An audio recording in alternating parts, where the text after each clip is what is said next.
what, we said it earlier, when it's going, it's going. But I'll tell you, 64-60. Dead on his feet. But he's just got to play now for another 37.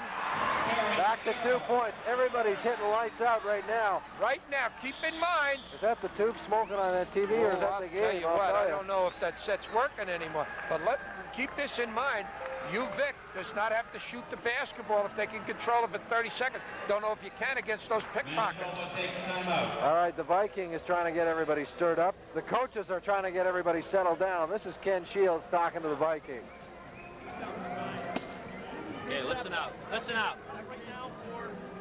Okay, we go 1-4. All right. Press break 1-4.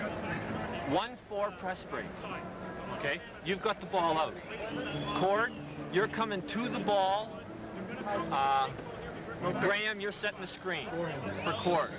You're on the weak side. You can run the baseline. All right? We got 30 seconds. We don't have to shoot the ball.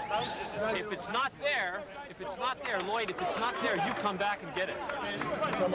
Yeah, go long, okay? Listen. Yes. You can call it if you get the time. Yeah, take the layup. Only a layup, though. Okay, spread the court, 4 corners. Okay, Phil and you two guys. They're going to take a layup. They're going to hold on to the basketball. They don't have to shoot the basketball. They've got to shoot fouls. Manitoba's not going to let them hold for 30 seconds. Let me ask you, 41-23 Manitoba at the half. Was there ever any doubt in your mind this is what it'd end up like? Well, I've seen too many basketball games. You know that, Steve. So have you. I mean, no, I didn't think it would happen, but I tell you, you know it could happen. And I tell you, they Victoria hasn't won 5 national titles by folding up their tent. 58% from the floor for Victoria in this half. 35% for Manitoba. 64-62. 17 seconds left. What else can you say? This one is going down to the last shot by the look of it. There's another thing to keep in mind. Victoria can afford to foul on this possession if they want to. They can foul, and the Manitoba team will not walk to the foul line. The important thing, that foul situation right now, UVIC is in the bonus, and Manitoba is not. Well, Manitoba got the rebound. Look out. Uggams to Kaufman. Inside to Uggams. He's up. It's in. And they tie it at 64. And the Victoria bench is wild right now. Ken Shields thinks there should have been a foul. They got to get Ken Shields away. They grabbed Ken and pulled him away from the referee. One thing Kenny doesn't want, he knows it. One thing he doesn't want is a technical foul at this time. I'll tell you, these people woke up. A couple of them may have left here, but I'll tell you, the people that are here understand they're seeing some great basketball. 64-64. 7 seconds remaining. Victoria will bring it inbound. Goes, and of course Kenny Shields wants that young gentleman that's laying there on the floor to go shoot fouls. He wants a foul call on it. Get it down there. Right now, our big thing right now is to take time off the clock and not allow them a good shot. What they're going to probably do is they're going to probably do this. Victoria takes time out. They're going to try and inbounds the ball to center and throw a deep lob. Well, we're looking at the Victoria huddle. Now we got the Manitoba huddle. Let's get the hands up and let's go put pressure on the ball, but everybody else sag. So if this guy's got the ball, our man's on him, man to man, no fouls. Everybody else is sagging back in the lane. Let's go right now. Let's play smart. Boy, take a look at the stats right now. A 64-64 game. High score. Uggams for Manitoba, 23 points. Clemens for Vic, 23 points. Kaufman for Manitoba, 16. Ohl for Vic, 16. Just unbelievably close. 34 rebounds for Manitoba, 26 for Vic. 18 turnovers for the Bison, 13 for the Vikings. I say Phil Ohl's got to get the ball back. Ohl's got to get it back. Didn't. No. 7-second grab, almost lost it. He gets up over the half line, in for the bucket. The buzzer goes. No shot, no bucket, no foul. We're going to overtime.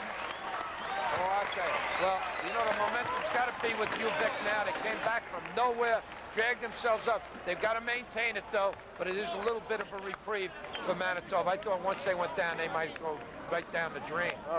Credit to them, too. They were down by 4 points with less than a minute to go and came back to get into the tie again. That's the story right there. 64-64. Well, we've had the 2 halves.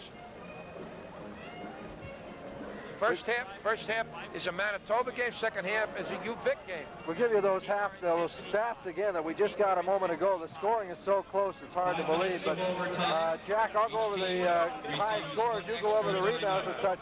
For Manitoba, Ogums has 23, Kaufman 16. For Victoria, Clemens has 23, Ole 16.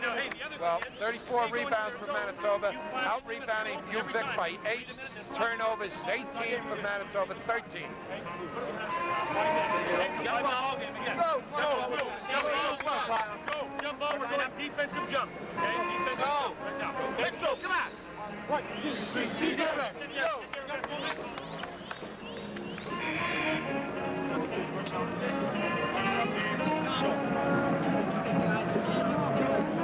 All right, Jack, why don't you explain how the overtime will work for us? The overtime now, each team will receive an extra timeout is one important factor. There will be no changes in the fouls, though. The fouls that you have, you carry into the overtime. You're only allowed 5. You foul out. You don't get any extra fouls. We will play as many 5-minute halves as we have to play to determine the winner of this basketball game. 5-minute periods. All right. What could be crucial here is the fact that Victoria is in a bonus situation from the line and Manitoba is not. That's right. And it's a very, very important situation here. Although I think in 5 minutes, Manitoba will get into that bonus situation. I don't think we'll see either team not foul in this overtime period. The extra timeout could be a problem, could be a help down the end. They're congratulating each other, UVIC. I mean, talking to, congratulations for bringing it up this far. We heard Don McCrae complain about don't celebrate too early. Here they come. Donnie Klein is going to handle the basketball. Well, the Waterloo band is stuck around for this game. The players are mostly gone, but I'll tell you what, 64-64 going into OT. The other thing we have to remember is this will also start with a jump ball. We don't alternate jump balls or the possession on jump balls the way we do during the regular game. Another jump ball right here, and then we will alternate after this. So that possession is going to be an important thing. Clemens against Uggams for the tip. Clemens got it. This is the Sheehan who gives the scrub.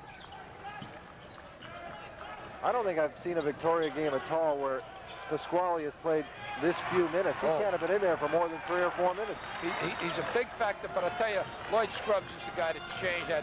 Pasquale hasn't done anything poorly. It's just that Scruggs has come along. And Taylor's played well for them, too. Manitoba with the first blood in the overtime. Bucket by Kaufman. Ran a set play. 66-64 for the Bison. I think they've got to find out if Clemens wants to play. All right. That's the shooter that they've got in there, young Taylor. Hits.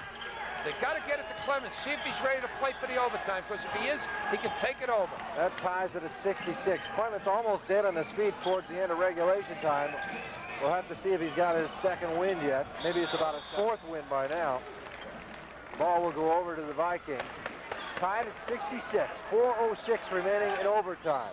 Clemens, the first overtime. Yeah, Clemens being smart. He's walking down the court. They're bringing the ball down a little slow, giving him the chance to rest. You can control the offense a little bit. Let's see if they use him, though. They've got to use him. Manitoba doubling up underneath. They're not going to... Here it is! The foul score went around a few times. Looked like it may have paid a return visit to him, but it did drop. Bring it. 68-66. Right guy with the ball. House has got the... Well, now he doesn't, but House got to have his hands on the ball. And Garrow is a key player here. Foul called on Taylor. On the pass. Garrow will go to the line. No, he won't go to the line. I'm sorry, it's not a shooting foul.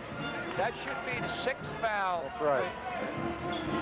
So they've got to take it out on the side. Well, no foul or no shooting on that foul. Garrow will bring it inbounds. 3.5 minutes left. To House, back to Garrow, back to House again. To Hyman. To Garrow. Tries to get inside and can't. 2-3 zone. 2-3 zone.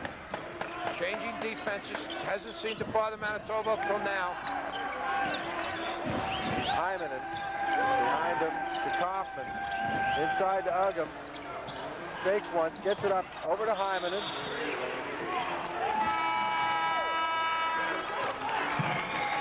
Call went against Manitoba. Victoria will bring it inbounds. 3:06 remaining. 68 Victoria, 66 Manitoba. This is overtime, and this is the CIAU on TSN. Give it to you. Okay, if that's not there, run the regular 3-2. Now, defensively, guys, we've really got to work. We can't let anybody get the ball inside. Hey? We're 2. We're zoned the whole time now. Come on, let's go. All right, two is a number. We use the same with the national team. 2 is a 2-3 zone. Kenny said they might go into a 3-2 zone. They talked again about timing. Don't come to the ball until you're ready to get it. Let's see how they use Clemens. 68-66 Victoria. Less than 3 minutes remaining in the first overtime period. They tried to get it inside to Clemens and couldn't. Uggams up with a loose ball. 3-1 matchup zone. Caused a lot of trouble out there. They stayed with it pretty long. 2-3 zone again by Vic. Manitoba will now try to solve that Victoria defense once more. Oh, almost stole it from Hymanen. Scrub has the ball go off his foot. It'll go over to the Bison. He kicked the ball, gives Bisons another 30 seconds. A 2-point Victoria lead. 2:34 remaining in the first overtime period. Kaufman fakes, dishes to Garrow. Back out on top to House. Garrow to House again and back. The ball dropped. No basket. We got everybody's wild. Manitoba wants a basket, but the call was well before it. It was Don Klein, the referee. Of course, UVIC, Kenny Shields doesn't want a foul. He wants a walk. There was a walk. He just ran over it. Walk occurred after the foul. I got it. Hey, listen. Never doubted you for a moment. Here we go. Bison get the rebound. Still 68-66. DeGarrow for the jumper. Off the back rim. Garrow again out top the House. On the far side, the bounce into Kaufman to Uggams. Tries to get underneath and can't. Looks back outside.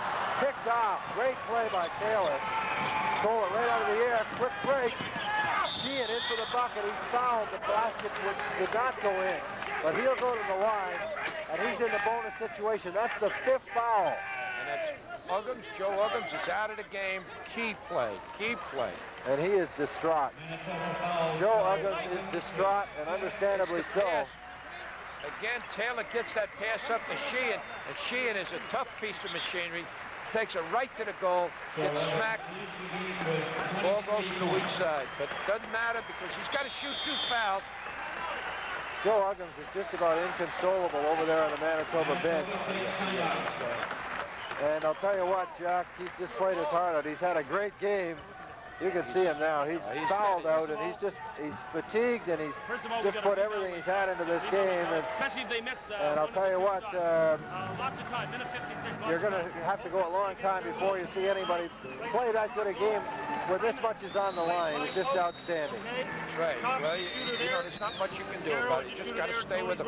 Now, as far as Dave Sheehan, let's hear this for a second. Okay, that's the offensive formation we're going to run. Down here is just blood and guts, and let's move.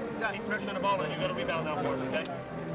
Hey, we got a 2-point game. I don't know. He might hit 2. We might be down 4. We might hit none. We might be down 4. We might be up 1. We're down at 3. Okay. Hey, there's lots of time. There's at least 4 possessions each way. Okay.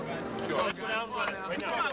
Other thing is, I'm not sure that 1, 2, 3. Kenny Shields have a lot of other guys he'd rather have on a foul line. Well, again, we don't know how he shoots right down the pressure. But over the season, David Sheehan's only shot 58%. He's the poorest foul shooter for UVIC of the starters. So they got to be very careful. Let's see how he makes out. We talked earlier about stats are good over a season, over a long period of time, but they're certainly not important when you get down here. We're going to have trouble over at that bench. They're spending too much time with that official. Rick Suffield had to pull one of his assistants away. Brian Light is in to replace